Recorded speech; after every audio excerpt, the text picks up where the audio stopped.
Je m'appelle Philippe Amouyel, je suis professeur de santé publique à l'Université de Lille et au Centre hospitalier universitaire de Lille. Je dirige le service de santé publique, d'épidémiologie, d'économie de la santé et de prévention du CHU de Lille, ainsi qu'une unité INSERM mixte dédiée à l'étude de l'épidémiologie des maladies. L'épidémiologie, c'est la science qui permet d'essayer de comprendre comment les maladies progressent dans les populations. Ainsi, pour la maladie Covid-19, la progression qu'on a pu identifier est une progression exponentielle. Une progression exponentielle, c'est quand une personne malade va contaminer une autre personne. Si elle en contamine plus d'une, comme c'est le cas pour la Covid-19, vous allez donc avoir 2 personnes qui vont être contaminées, puis ces 2 personnes contaminées vont en contaminer 2 autres, et ainsi de suite, sous une forme de réaction en chaîne qui devient rapidement incontrôlable. C'est ce que l'on appelle la croissance exponentielle. Si on regarde un indicateur extrêmement précis de l'évolution de la Covid-19, en France, que sont le nombre d'entrées quotidiennes en réanimation. Alors ce chiffre est important parce que c'est lui qui crée un des plus gros problèmes de saturation de nos hôpitaux lorsque la maladie est en poussée. Vous voyez que le 17 mars, au moment du confinement, nous avions une croissance extrêmement rapide. Le temps de doublement du nombre des cas était de 3 jours. Et dès qu'on a mis en place le confinement, on a vu s'effondrer le nombre des cas, donc bloquant la progression. Puis ensuite, nous avons passé un été à peu près serein, et vers la fin de l'été, avec notre équipe, on s'est rendu compte que finalement, les chiffres n'étaient pas si bas que ça, il y avait tendance, vous le voyez au bout de cette courbe, à augmenter un peu. Nous savions alors que nous avions affaire à une croissance exponentielle, et nous avons projeté ce que pourraient être ces chiffres quelques semaines plus tard. Et nous avons trouvé une accélération massive potentielle du nombre des cas. À ce moment-là, nous avons essayé de faire savoir cette information pour faire en sorte que des mesures soient prises, les plus radicales possibles, pour essayer de bloquer cette seconde vague.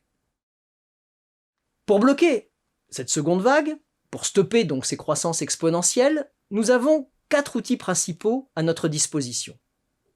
Le premier, ce sont les mesures barrières. Le second, le dépistage de masse. Le troisième, le confinement. Le quatrième, la vaccination. Commençons par les mesures barrières. Les mesures barrières doivent être respectées en tout lieu et en toute occasion, et toutes ensemble, parce que c'est ce qui fait que lorsque vous êtes proche d'une personne qui est contaminée, votre chance ou votre risque d'être contaminé vous-même s'effondre totalement, voisin de 100% de baisse de risque.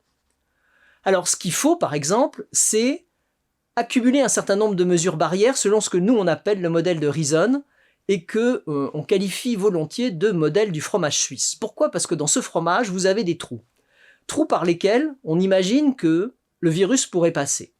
Alors le virus peut, même si vous êtes à 1 mètre, aller un petit peu plus loin et passer cette distance physique. Ensuite, vous avez aéré votre pièce, mais le virus continue à se promener et passe une deuxième tranche avec un trou qui est juste en face. Vous avez le port du masque, vous le portez malheureusement mal un peu sur le menton, à ce moment-là le virus passe, mais dès que vous allez vous laver les mains, il va être bloqué. Il ne pourra pas vous contaminer.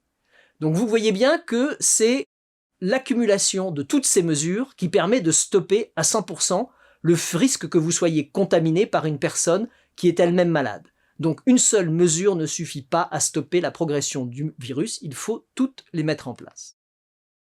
Le deuxième outil, c'est le dépistage de masse. Alors ce qu'il faut savoir, c'est que plus de la moitié des malades atteints du Covid n'ont aucun symptôme. Ils se promènent comme vous et moi et sont à même, ne le sachant pas, de contaminer massivement la population. Aujourd'hui, on estime que un malade sur 2 et plus ne faisant pas de symptômes, le seul moyen de le trouver, c'est de faire des tests en population. Donc premier élément, tester. Une fois qu'on a testé, il faut voir avec le malade s'il a eu des contacts qui pourraient eux-mêmes être contaminés et donc les prévenir. Et enfin, il faut, et c'est indispensable pour que tout cela marche, isoler le patient. Pour que le dépistage de cette nature soit efficace, il faut qu'il s'adresse à toute la population française. Parce que si vous le faites à Lille, ou à Lyon, ou à Saint-Étienne, ou au Havre, à ce moment-là, les zones voisines qui, elles, n'auront pas bénéficié de ce dépistage vont continuer à contaminer les zones où le dépistage a eu lieu. Troisième point, il repose sur la conception d'essayer de limiter les zones où on peut se contaminer. Alors les zones où on peut se contaminer sont nombreuses. Ça peut même être chez vous, dans les transports, dans les écoles, dans vos réunions familiales, dans les lieux de sport clos, dans les bars, les restaurants, les commerces, les universités, le travail. Et lors du premier confinement, on ne savait pas à l'époque comment fonctionnait ce virus. On avait peu ou pas de masques. Donc qu'est-ce qu'on a décidé? De ne laisser de lieu pour vivre que chez soi et les commerces. Ainsi, lors du premier confinement, la progression de la maladie Covid-19, de type exponentiel, et vous voyez là sur cette courbe la montée extrêmement rapide entre le 17 mars et la fin du mois de mars, le début du mois d'avril, c'est là qu'on a mis en place le confinement. Vous voyez que l'impact du confinement a été relativement rapide. 3 semaines après, nous on a commencé à voir les chiffres diminuer d'environ 30 à 40% par semaine. Donc quelque chose d'utile et d'efficace.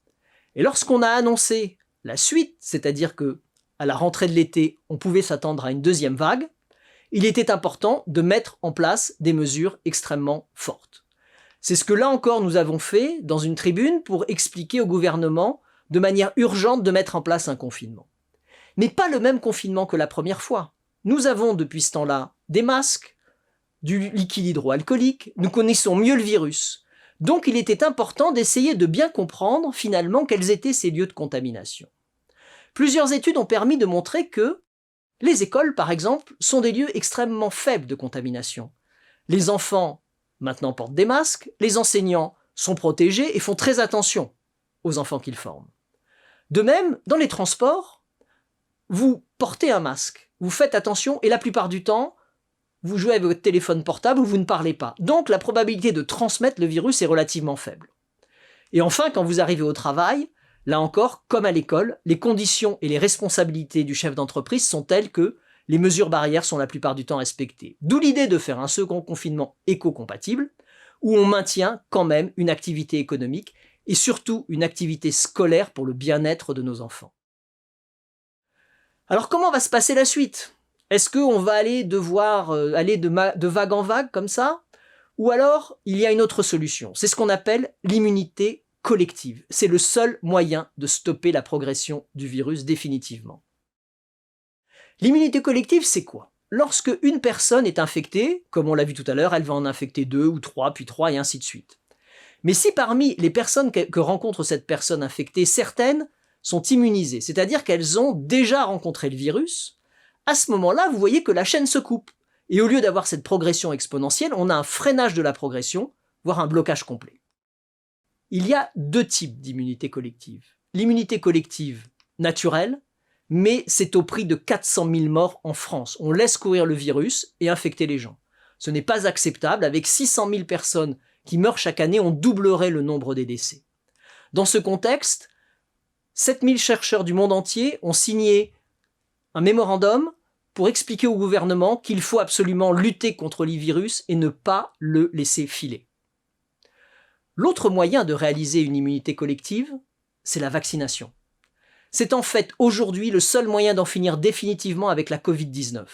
Il faut que plus de 60% des Français et des Françaises soient vaccinés à l'été 2021 pour que nous puissions enfin passer des vacances normales.